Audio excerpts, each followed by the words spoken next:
in one of your properties, the apartment complex in SoCal. You had to deal with a very troublesome and time-consuming situation with a tenant slash squatter not too long ago. So why don't you go ahead and tell us a little bit about that story of what happened and what caused the situation, what you learned, and the final result of all that. After COVID, I moved down to Southern California working for Buckingham Investments. We're multifamily brokerage. We help investors build a portfolio, build a long-term investment plan. And so, it was a great place for me to get into the game. Come 2021, end up buying a fourplex in Long Beach. Inherited all four tenants. Our strategy was we wanted a value add project, something with upside, but something that was going to not start out with a huge negative cash flow. So this property needed a new roof, needed some cosmetic work, a little bit of electrical. The units were very dated and in poor condition, but all occupied and rented, and tenants were on time. Kind of a little bit of a rough C-class area, but seeing the seeing the upside in the property that we could capture. With this particular tenant, her name was Penny. She had been, high maintenance, reporting a lot of issues, fix a lot of clogged drains. We'd send a lot of, maintenance over there for little things. But, for the most part, things were kind of cruising along smoothly until 2022. She started acting up. I think she may have been having some issues, personal life, a few incidences where we sent handymen over there, sent workmen over there, and she harassed them. She would either not let them in or harass them. And so it was becoming kind of an issue. And then I don't think she waited. I think it just happened by coincidence, but stopped paying rent right at the end of the moratorium. So there was only 1 month of the moratorium that she didn't pay, which was March of 2023. And so she had stopped paying. We knew it was time we needed to evict her. Not to mention, there had been issues with her homeless uncle, who had moved into the garage and was living in there without us knowing, and a couple times subsequently had to boot him out because he punched a hole through the wall and was using power from the laundry room to watch TV in the garage. Meanwhile, he's chain smoking in there, and I mean it was kind of a nuisance. So, and they vandalized the laundry machines to take the coins, and so it was becoming really a problem. That began the eviction process, which is a long and arduous process. Tenant doesn't pay rent after 10 days after the first of the month. You can then serve them a 3-day notice. So we serve a 3-day notice. And then after that, you can serve a 30-day notice. It's a 30-day or a 60-day notice. After that period, then you can file with the court. Then you wait 7 to 10 days for the court to respond. And then after that, the court will respond and say, okay, now you can do the eviction. Then you need to serve the tenant with the eviction notice that, hey, we're proceeding, but they have to physically serve it. So you have to confirm receipt of that. And then they have 5 days to respond. Once they respond, the court has 10 days to respond. And then you got to wait 6 to 8 weeks for a court date. And so, by the time we got a court date, this had all started in April. Our court date was in October. My property manager actually, the first notice that they sent out didn't have something updated. There was some updated stipulation that came out of the COVID moratorium that wasn't included. So we lost a month there because they had to submit a new notice. So anyways, the whole thing can take close to a year to complete if the tenants are resisting. They reply and they challenge it. So we got the judgment. She actually tried to fight it. Oh, by the way, along the way, we come to find out she actually wasn't Penny. Her name was Bree. Penny was her mom. Her mom was the actual tenant on the lease.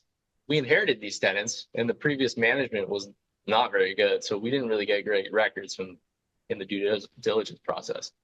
Turned out she actually was living there, not on the lease. Her mom was on the lease, and so she thought that we were evicting her mom and that she was going to be protected by all of this. Not the case. The eviction from our attorneys covered any tenants who were living there. And so unfortunately, her mom actually ended up getting an eviction on her record and not even living there. And so everyone, her mom, her dad, her stepdad, and her got all eviction on their records. And we offered cash for keys. We gave her every chance. We said, hey, look, we'll help you move. We'll pay for a moving truck. We'll pay for, we'll give your security deposit back.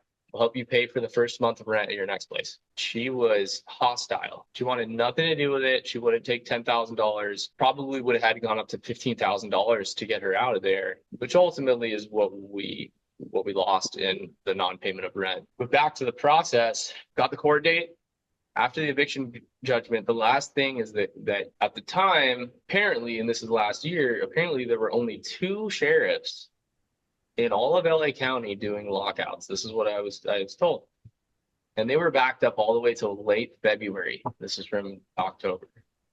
So she could have, if she wanted to, just continue living rent free over there without us having any power to do anything until February, which would have been a total of, 9 or 10 months. Ultimately, she actually moved. What prompted us to take possession was the other tenants in the building reported that she had left, but she had left her dogs behind in the unit, which was really concerning for us. They told us there were dogs barking. She hadn't been back. We were concerned about the animals. We sent animal control. They were unable to go in. They were unable to, nobody was responding. We sent our property management with the police to do a wellness check. They went in, nobody was there, but the place was completely destroyed, covered in feces, urine. Clearly there had been dogs living in there for a very long time with no place to get out. One of the tenants had told us that she had come through the night before and left with some trash bags. So, it's very possible that those dogs didn't survive in there and actually deceased in the building after abandonment. It's a horrible situation. This is a nightmare situation. This is about as bad as you can get. It's the worst that my property manager had seen. I'm really thankful for them for navigating this whole thing. I mean, we did our best to try to accommodate, but this is somebody who, had serious mental illness. And ultimately, I'm just glad that we were able to get possession. The other tenants, were able to get some relief from the drama there. I have compassion for these tenants, and it was definitely an experience that we learned from. So, No, that was a good breakdown. So I just want to take it back to the beginning a little bit when you first got the property, because I know, just from hearing about other individuals and whatnot that have purchased properties that have tenants already there, like you had mentioned, you had inherited these tenants and everything, that a lot of issues can come from that because you didn't have a chance to do the vetting, you didn't have a chance to get to know who that tenant is that you're going to be managing and all that good stuff. Did you guys get any estoppel certificates or anything from them, or anything from them in writing as far as to be able to compare it to those leases or anything? We did get the leases. Okay. I don't believe we received any estoppels. They continue to pay rent. So after they pay the first month's rent, I mean, it was essentially a certification of the lease agreement. And we did, along the way, raise the rents yearly for a couple of years because they were so far under market.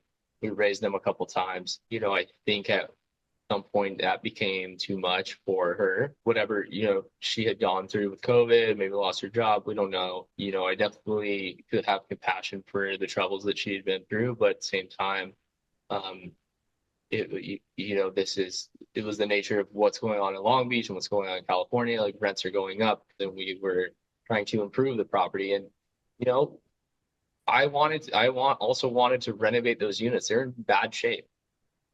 And as an owner in California, as an owner in LA County, and during COVID especially, you really had minimal rights, minimal control. So, there is a little bit of a dichotomy of being an investor. There are bad actors out there in both sides, landlords, tenants.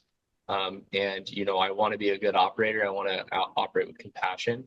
At the same time, I'm an investor and I'm trying to stabilize the asset. Got to be some happy medium of providing value to the tenants and upgrading the units upgrading the property as much as you can, but also increasing the rents within your ability.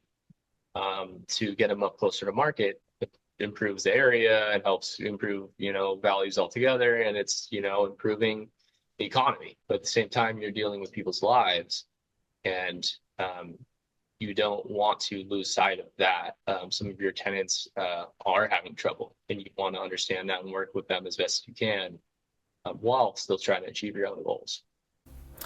Yeah, no, you make a very good point because, yeah, at the end of the day, we take pride in providing good units for people and providing units that people actually like to live in, that want to live in, and that are comparable with the amount of rent that they're paying at the end of the day. And so I totally get it, even wanting to get in there and renovate it so that you can provide a better unit just overall for whoever's living there. And also just wanted to touch base on the time frame as well too, because I think with just as far as the eviction and providing the notice and everything, I think it would be a 30-day notice if they haven't lived there for a year yet. And if they have been there for a year or more, it'd be 60 days because I guess they're more entrenched. So in essence, they're going to need more time to get out and make a plan for that.